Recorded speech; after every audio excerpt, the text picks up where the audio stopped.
Auzubillahiminash-shaytanir-rajim. Bismillahir-rahmanir-rahim. Hello viewers, today I am going to present my lesson on artificial neural networks. So let's start. Artificial neural network, जिन्हें हम लोग neural network भी कह सकते हैं, ये हमें एल्गोरिदम की कनेक्टिविटी और लर्निंग के बारे में बताती है। आर्टिफिशियल न्यूरल नेटवर्क का जो स्ट्रक्चर है ये इंस्पायर हुई है ह्यूमन ब्रेन से और कॉपी करती है प्रोसीजर को कि कैसे न्यूरॉन सिग्नल देते हैं एक दूसरे को। फॉर एग्ज़ाम्पल, किसी भी आर्टिफिशियल न्यूरल नेटवर्क को हमने सिखाना है कि वो किसी भी कैट को रिकॉग्नाइज करे, तो उसे हमें कैट की हज़ारों पिक्चर्स दिखानी पड़ेंगी ताकि नेटवर्क कैट को लर्न कर जाए कि उसे कैसे आइडेंटिफाई कर सकते हैं। इसी तरह अगर हम एग्जांपल कोई और लें, जैसे ह्यूमन ब्रेन सबसे पहले एक्सपीरियंस से लर्न कर सकते हैं, अपने अंदर डेटा को ट्रेन कर सकता है। इसी तरह अगर हम आर्टिफिशियल न्यूरल नेटवर्क के अंदर हम ऐसी मशीन बनाना चाहते हैं जैसे बिल्कुल हमारा ब्रेन काम करता है। ह्यूमन ब्रेन में बायोलॉजिकल न्यूरॉन्स होंगे बट मशीन में आर्टिफिशियल न्यूरॉन्स होंगे। वो भी वैसे ही कनेक्ट होंगे जैसे हमारे ब्रेन में होते हैं। वो भी डेटा को लर्न करेंगे, ट्रेन करेंगे और बेटर आउटपुट की कोशिश करेंगे। इसके बाद आ जाता है हमारे पास architecture of artificial neural network. अगर हम इसके आर्किटेक्चर की बात करें तो इसके अंदर 3 लेयर्स आ जाती हैं, जो है input layer, hidden layer, output layer. Input layer, as the name suggests, it accepts inputs in several different formats provided by the programmer. अगर हम सबसे पहले हम देखेंगे इनपुट लेयर को, जैसे कि हमें इसके नाम से समझ आ रहा है कि इसमें डिफरेंट फॉर्मेट का जो भी डेटा प्रोवाइड किया जाता है प्रोग्रामर की तरफ से एक्सेप्ट है। सेकेंड नंबर पे है hidden layer. The hidden layer present in between inputs and output layers, it performs all the calculations to find hidden features and patterns. जो हिडन लेयर्स हैं इनपुट लेयर और output के बीच के procedures हैं के बीच प्रोसीजर है और इसकी कैलकुलेशन होती है जो फाइंड करती है हिडन लेयर को और पैटर्न को। इसके बाद आ जाती है थर्ड नंबर पे हमारे पास output layer. The input goes through a series of transmission using the hidden layer which finally results in the output that is conveyed using this layer. Output layer, इसके अंदर जो भी डेटा इनपुट लेयर और hidden layer की transmission series के बाद आता है वो इस लेयर में कन्वे करते हैं।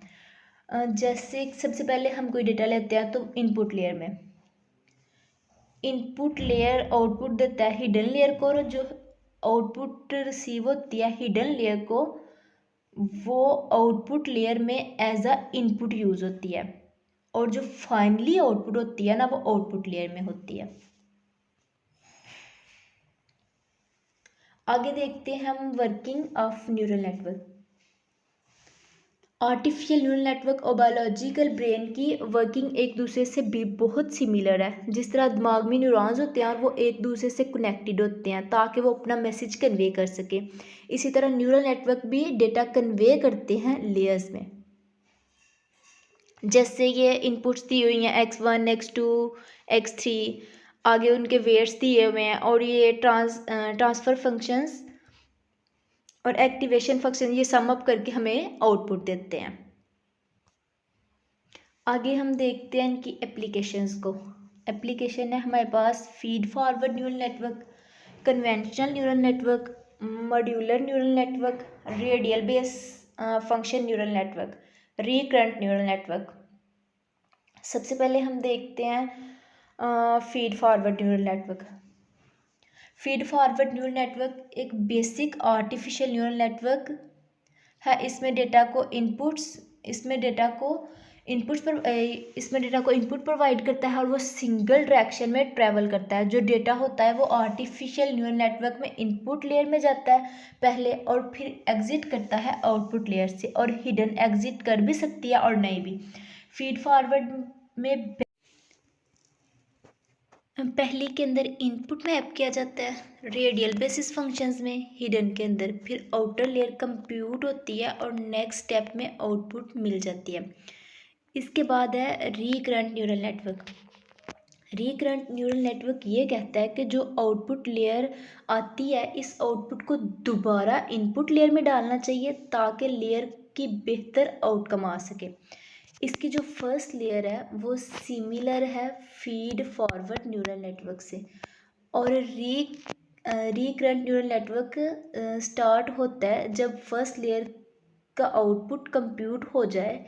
इस लेयर के बाद हर यूनिट रिमेंबर रखता है इंफॉर्मेशन प्रीवियस स्टेप की, ताकि ये एक्ट कर सके। इसके बाद हम देखेंगे characteristics of artificial neural network. It is newly implemented mathematical model. Artificial network implemented mathematical model है। ये कंटेन करता है huge number of interconnected processing element, जिन्हें हम न्यूरॉन्स कह सकते हैं। जो इंफॉर्मेशन स्टोर्ड होती है न्यूरॉन में, बेसिकली वेटेड लिंकेज न्यूरॉन की। इसके बाद हम देखेंगे types of artificial neural network. First one है SLP neural network. A single layer neural network is the type of artificial neural network where there is only one hidden layer between the input and output layers. This is the classic architecture before the deep learning become popular. सबसे पहली layer है single layer, या जिसे हम SLP neural network भी कह सकते हैं। एक ऐसी टाइप है जो आर्टिफिशियल न्यूरल नेटवर्क की, जिसमें इनपुट लेयर और हिडन लेयर के दरमियान एक ही हिडन लेयर होती है, एक से ज़्यादा हिडन लेयर्स नहीं होती। इसके बाद देखेंगे हम multi layer neural network. A neural network is a computational model inspired by the structure and functioning of the human brain. It consists of interconnected nodes of or artificial neural net organized into layers.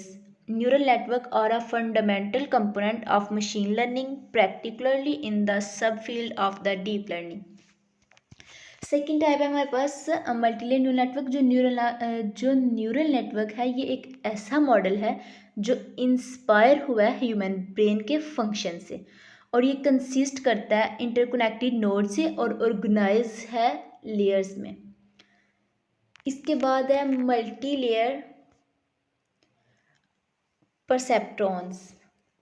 A perceptron is the simplest form of neural network and serves as the basic building block for more complex architecture.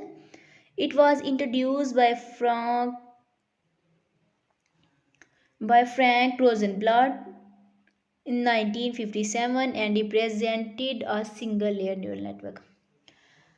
Multi layer perceptron, जो perceptron है, ये basically सबसे simplest form है neural network की, और ये base के तौर पे काम करती है कम्प्लेक्स आर्किटेक्चर के लिए, और इसको इंट्रोड्यूस किया था फ्रैंक रोज़नब्लॉट ने 1957 में।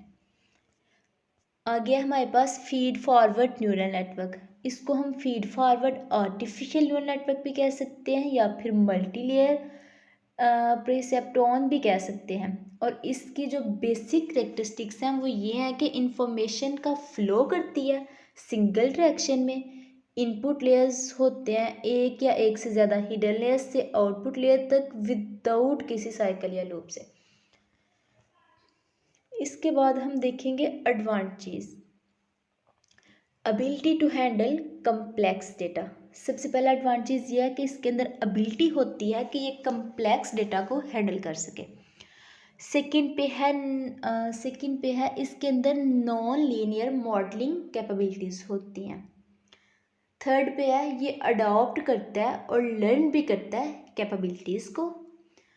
फोर्थ पे है ये नॉइसी या इनकम्प्लीट डेटा को ब्रेक करता है। जो रॉ डेटा हो या डेटा कंप्लीट ना हो, इनकम्प्लीट हो, तो वहीं पे ब्रेक कर देता है, उसको फर्दर लेके नहीं चलता जब तक डेटा कंप्लीट ना हो जाए। इसके अंदर एक्सट्रैक्शन की कैपेबिलिटीज़ होती हैं। इसके बाद हम देखेंगे disadvantages. Need for large amount of label training data. सबसे बड़ा डिसएडवांटेज ये है कि इसके अंदर large amount of label training data चाहिए। सेकंड पे है ब्लैक बॉक्स नेचर डेटा को इंटरप्ट कर सकती है। थर्ड नंबर पे है हमारे पास अटेंसिव और रिसोर्स कंज्यूमिंग होती है। फोर्थ पे है ये खुद से डिसीजन नहीं ले सकता। फिफ्थ पे है ओवर फिटिंग करता है विदाउट प्रॉपर प्रोसेसेस की। Thank you.